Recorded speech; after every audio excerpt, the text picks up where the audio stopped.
In this video, I'll show you the quick and easy process of replacing your Audi A7 key fob battery.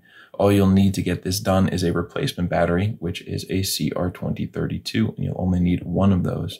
If you'd like to get these online, I have put a link down in the description that'll take you over to Amazon where you can find these for a great price.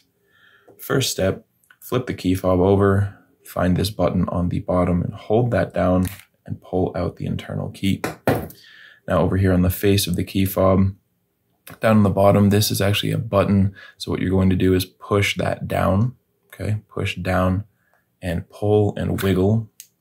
This will come right out. See the battery's right there. Go ahead and remove that with your fingers. Dispose of your old battery.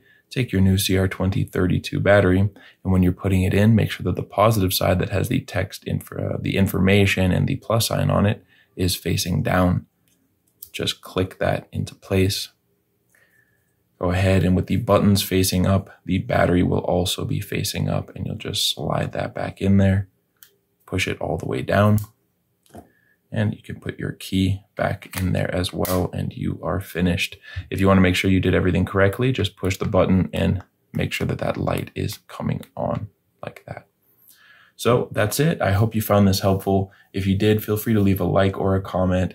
And if you ever need help with another key fob, you can come back here to this channel and we'll have you covered with a tutorial like this one.